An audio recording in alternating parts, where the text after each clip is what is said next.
Welcome dear student, welcome to this video. Now आज के इस वीडियो में हम स्टेम मॉडिफिकेशन का जो थर्ड वाला पार्ट है एरियल मॉडिफिकेशन वो हम देखने वाले हैं। हमारे लास्ट वीडियो में हमने स्टेम मॉडिफिकेशन में देखा कि स्टेम मॉडिफिकेशन 3 टाइप के हैं on the basis of the position where modification takes place, कहाँ पे किस जगह पे मॉडिफिकेशन हो रहा है, उस बेसिस पे ये 3 टाइप के हैं। एक है अंडरग्राउंड, अगर वो सॉइल के अंदर हो रहा है। एक है सब एरियल, जो सॉइल के थोड़ा सा पास पे हो रहा है लेकिन सॉइल के ऊपर हो रहा है। और तीसरा जो एकदम सॉइल के ऊपर हो रहा है which is away from the soil level, that is called as aerial modification. Aerial modification भी कई टाइप के हैं, ठीक है, तो हमको वहाँ पर टाइप्स देखने हैं। एरियल मॉडिफिकेशन जो है it is also called as metamorphosed stem. Metamorphosed stem, metamorphosed मतलब होता है, जैसे आप लोगों ने देखा होगा कि कैटरपिलर की कहानी या फिर बटरफ्लाई की कहानी आप लोगों ने सुनी होगी कि जब एग में से ये निकलता है इसका लार्वल स्टेज, तो वो जो है वो क्या होता है, पहले कैटरपिलर होता है। कैटरपिलर जो है वो पहले बहुत सारा खाना खाता है, उसके बाद में वो अपने आप को कुकुन में बंद कर लेता है एंड एकदम से उसका जो है वो चेंज हो जाता है। या फिर आप किसी भी इंसेक्ट की लार्वल स्टेज देखोगे, इट कीप ऑन चेंजिंग, तो उसमें जो चेंजेस होते हैं दैट इज कॉल्ड एज मेटामॉर्फाइज्ड। तो यहाँ पर भी जो है वो मेन स्टेम जो है या नॉर्मल स्टेम जो है, इसमें कई प्रकार के बदलाव आपको देखने मिलेंगे, इसलिए it is called as metamorphosed stem. इसमें सबसे पहला है थॉर्न। थॉर्न मतलब होता है बड़े बड़े कांटे, ठीक है। थॉर्न जो है इसमें एग्जाम्पल दिया हुआ है बोगनवेलिया का। बोगनवेलिया बहुत ही कॉमन प्लांट है, आपने देखा होगा कि बहुत जो है वो एक श्रब है, ये मीडियम हाइटेड प्लांट होता है और इसमें आपको ग्रीन लीव्स के बीच में जो है वो ऐसा लगेगा कि पिंक कलर का, या इसमें पिंक, वाइट, रेड ऐसे फ्लावर्स लगते हैं, लेकिन ये फ्लावर्स आपको ऐसा लगता है कि पत्तियां हैं, लीव्स हैं, ठीक है। लीफ लाइक होते हैं इनके flowers, which is actually for the attraction of insect को अट्रैक्ट करने के लिए इस तरह के ये प्लांट्स होते हैं, ठीक है। जो फ्लावर है वो इस तरह का होता है। तो यहाँ पर ये जो भी प्लांट है इनमें आपको थॉर्न्स भी दिखाई देते हैं। थॉर्न्स जो है ये या तो अपाइकल बर्ड, जो अपेक्स में बर्ड होता है, that get modified into thorn, या फिर एक्सिलरी बर्ड जो साइड में होता है, एक्साइल पोजीशन पे होता है, that bird gets modified into thorn. ये मॉडिफिकेशन क्यों जरूरी है प्लांट को, क्या कारण है कि प्लांट ने थॉर्न बनाया? सबसे पहले थॉर्न जो है इसकी वजह से जो भी एनिमल्स हैं, ठीक है, बेसिकली जो एनिमल्स हैं जो पेड़ पौधे खाते हैं, तो प्लांट ने अपने आप को ग्रेज होने से, एनिमल्स से बचने के लिए ये अपने बॉडी के ऊपर थॉर्न्स जो हैं वो प्रोड्यूस करते हैं।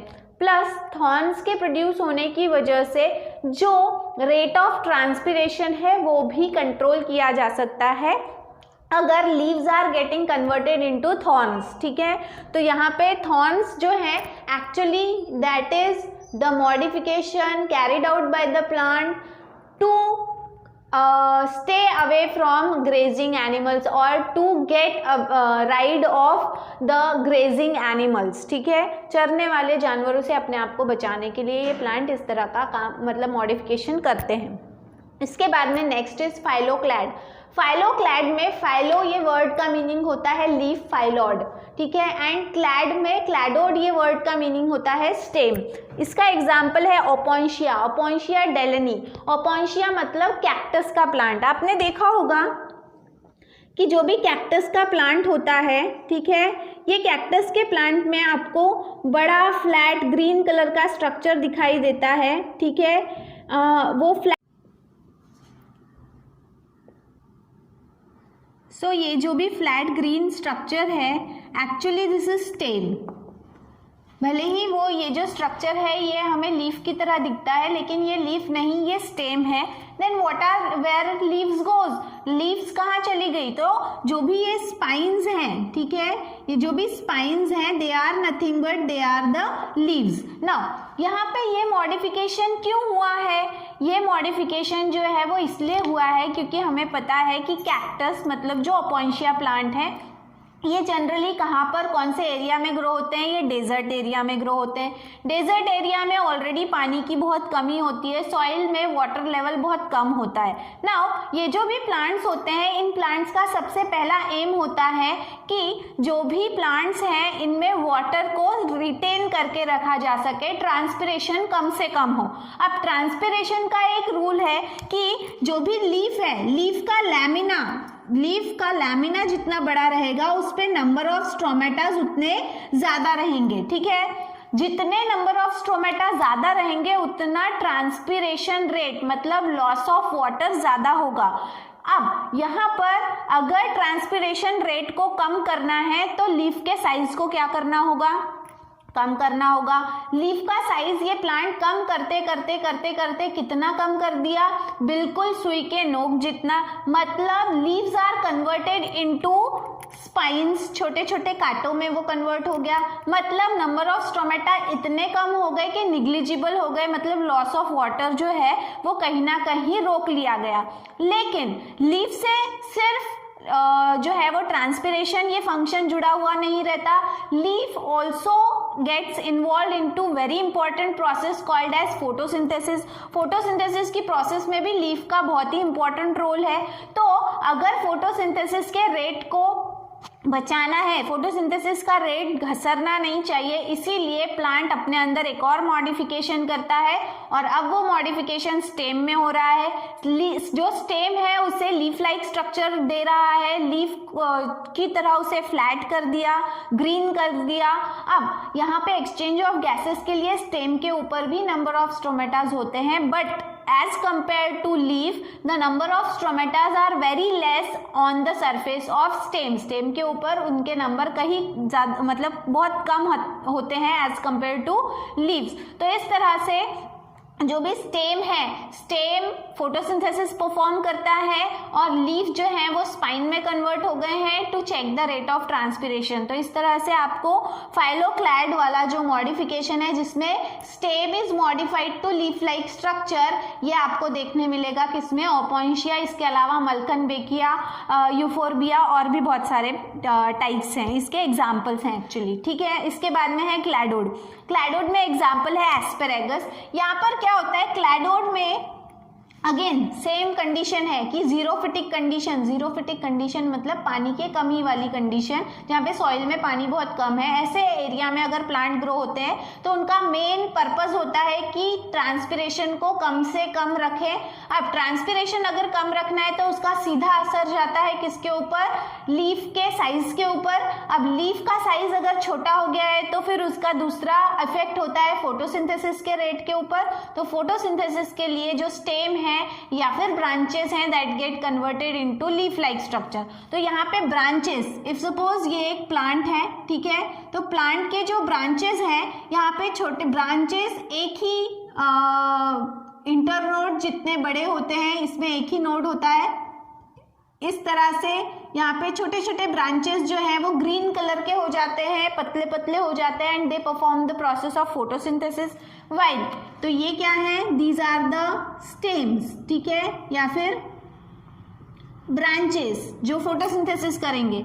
और जो लीफ है, लीफ क्या बन गई है? स्पाइन बन गई है। अगेन क्यों स्पाइन बन गई है? ताकि जो भी ट्रांसपिरेशन है वो कम से कम हो। To check the rate of transpiration, leaf should be reduced. Leaves are reduced to spines. वो छोटे छोटे कांटों में कन्वर्ट हो गई है।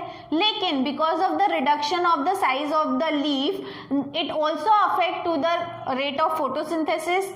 To increase the rate of photosynthesis, stem take the charge of photosynthesis by getting converted into leaf-like structure. तो यहाँ पे एक्चुअली में दोनों में क्या? यहाँ पे एक्चुअली में stem is getting converted into leaf-like structure, while in case of cladode में जो है वो ब्रांचेस जो है वो छोटे छोटे लीव्स बन गए हैं, पूरी तरह से फ्लैट नहीं हुए हैं, ठीक है। एस्पेरेगस का हिंदी नेम है शतावरी। ये एक मेडिसिनल प्लांट है, इसमें आपको ये मॉडिफिकेशन देखने मिलेगा। इसके बाद में है क्लैडोफाइल्स। अब यहाँ पे क्या हो रहा है? क्लैडोफाइल्स मतलब क्या? जो भी स्टेम है वो एक्चुअली आपको इस तरह के लीफ लाइक स्ट्रक्चर दिखाई देगा और इसके ऊपर फिर इस तरह के छोटे छोटे स्केली लीव्स और फ्लावर बर्ड्स यहाँ पे होते हैं। तो इस तरह का मॉडिफिकेशन आपको देखने मिलेगा कि अगेन जो स्टेम है that is taking the charge of photosynthesis by appearing into leaf like structure, बिल्कुल लीफ की तरह स्ट्रक्चर, और उनके सेंटर में से या लोअर पोर्शन में से स्केली लीव्स और फ्लावर्स वहां पे डेवलप हो रहे हैं, दैट इज कॉल्ड एज क्लैडोफिल्स, जिसका एग्जाम्पल है रस्कस। ठीक है, इसके बाद में है स्टेम टेंड्रिल। स्टेम टेंड्रिल मतलब एंटीगॉन जो है, ये एग्जाम्पल है इसका। टेंड्रिल मतलब क्या, ठीक है।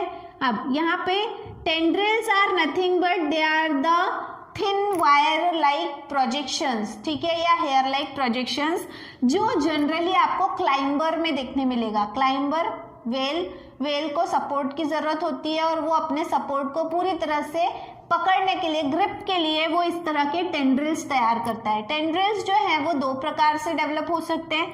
एक, अगर वो जो है वो एक्साइल पोजीशन, इसे एक्साइल पोजीशन कहते हैं, तो वो अगर एक्साइल पोजीशन से निकल रहे हैं तो उसे एक्सिलरी टेंड्रिल कहा जाएगा। ठीक है, अगर वो टॉप से, बिल्कुल टॉप से निकल रहे हैं, टिप अपेक्स से निकल रहे हैं, तो उसे अपाइकल टेंड्रिल कहा जाएगा। कभी कभी जो है वो लीफलेट टेंड्रिल, मतलब अगर इफ सपोज यहाँ पे बहुत सारे कंटिन्यूअसली क्या लग रहे हैं, लीव्स लग रहे हैं, अब सीरीज ऑफ लीफ में लीफ की जगह क्या तैयार होने लगे, टेंड्रिल्स तैयार होने लगे, तो उसे लीफलेट टेंड्रिल कहा जाएगा। कभी कभी जो लीफ है इसका टिप अपेक्स जो है वो टेंड्रिल बन जाता है। तो इस तरह से ये जो प्लांट है ये अपने अंदर टेंड्रिल मतलब वायर लाइक प्रोजेक्शंस तैयार करते हैं टू गेट सपोर्ट। ठीक है, सपोर्ट के लिए ये इस तरह का मॉडिफिकेशन करते हैं which is stem tendril. And lastly, सबसे लास्ट मॉडिफिकेशन है बल्बिल, जिसका एग्जाम्पल है अगेवा। इसमें क्या होता है, बल्बिल्स में क्या होता है, यहाँ पे देखो इस तरह से प्लांट जो है ये, इसमें एक्सिलरी बड होता है यहाँ पे। ठीक है, अब प्लांट अपना एक्स्ट्रा फूड मटेरियल कभी कभी स्टेम में स्टोर कर रहा था, कभी लीफ में स्टोर कर रहा था। अब यहाँ पे बर्ड क्या है, again it is a part of stem. तो जो भी प्लांट है वो अपना एक्स्ट्रा फूड मटेरियल क्या करता है, इस तरह से एक्सिलरी बड में स्टोर करने लगता है। एक्सिलरी बड में स्टोर करते करते यहाँ पे क्या हो जाता है, एक बल्ब मोटा हिस्सा तैयार हो जाता है, और कभी किसी कारण की वजह से अगर ये बल्ब यहाँ से नीचे टूटकर गिर गया तो वो एक नए प्लांट को ग्रो कर सकता है जो वेजिटेटिव प्रोपगेशन में पार्टिसिपेट कर सकता है, दैट इज बल्बिल। उसे क्या कहा जाएगा, बल्बिल्स कहा जाएगा। तो ये बल्बिल्स क्या है, bulbils are nothing but they are the aggregation of extra food material in axillary bud. Because of the aggregation or because of the deposition of extra food material into axillary bud, the size get increased to form a bulb-like structure which is called as bulbil. When the bulbil detach from the main parent plant, it can produce a new plant which is a part of vegetative propagation. तो vegetative propagation के लिए भी plant अपने अंदर ये modification करते हैं। ठीक है, तो इस तरह से स्टेम का पोर्शन आपके इस चैप्टर का खत्म होता है, जिसमें हमने पहले उसका जनरल स्ट्रक्चर फंक्शन देखा, उसके बाद में हमने स्टेम मॉडिफिकेशन में उसके 3 पार्ट्स देखे। ठीक है, underground, sub aerial and aerial modification. इसके बाद में हम लीव्स के बारे में बात करेंगे, वो हम बात करने वाले हैं हमारे नेक्स्ट वीडियो में। सो आज के लिए इतना ही, till then thank you very much.